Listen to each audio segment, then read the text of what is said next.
মহালয়া। মহালয়ার ভোর, গঙ্গার ঠান্ডা হাওয়া, আর দূর থেকে ভেসে আসছে বীরেন্দ্রকৃষ্ণ ভদ্রের গলায় মহিষাসুরমর্দিনী। আশ্বিনের শারদ প্রাতে বেজে উঠেছে আলোক মঞ্জির। ধরণীর বহিরাকাশে অন্তরিত মেঘমালা, প্রকৃতির অন্তরাকাশে জাগরিত জ্যোতির্ময়ী জগন্মাতার আগমন বার্তা। আনন্দময়ী মহামায়ার পদধ্বনি অসীম ছন্দে বেজে ওঠে রূপলোক রসলোকে, আনে নব ভাব মাধুরীর সঞ্জীবন। তাই আনন্দিতা শ্যামলী মাতৃকার চিন্ময়ীকে মৃন্ময়ীতে আবাহন। আজ চিৎ শক্তিরূপিণী বিশ্বজননী শারদ স্মৃতি মণ্ডিতা, প্রতিমা মন্দিরে মন্দিরে ধ্যান বোধিতা। প্রতিটি বাঙালির কাছে এইটা একটা আবেগ বস। আজকে খুবই মনে পড়ছে আগের মহালয়াটা।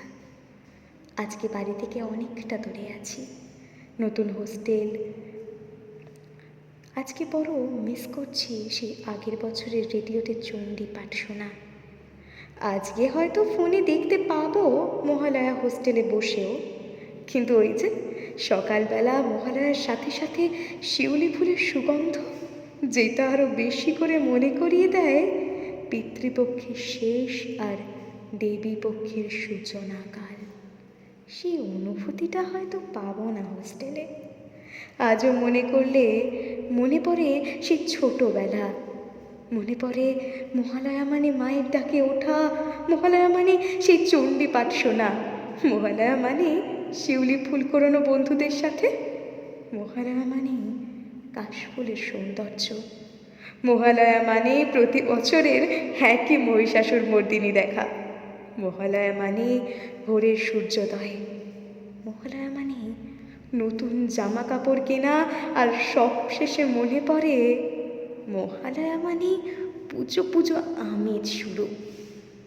কিন্তু আমরা আজকে সবাই যে যার কাজে ব্যস্ত।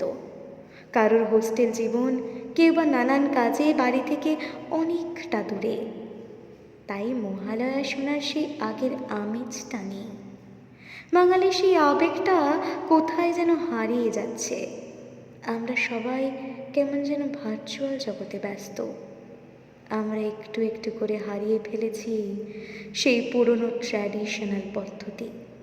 তাই আজকে আমরা সবাই মিলে বলি, ভার্চুয়াল জগৎ ছেড়ে আসতে হবে ফিরে।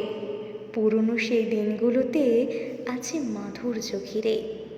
সেই মাধুর্যের স্বাদ পেলে ভুলবে না কোনো দিন। এবারের মহালয়া শুধু রেডিওতে, একটা দিন হোক না ইন্টারনেটহীন।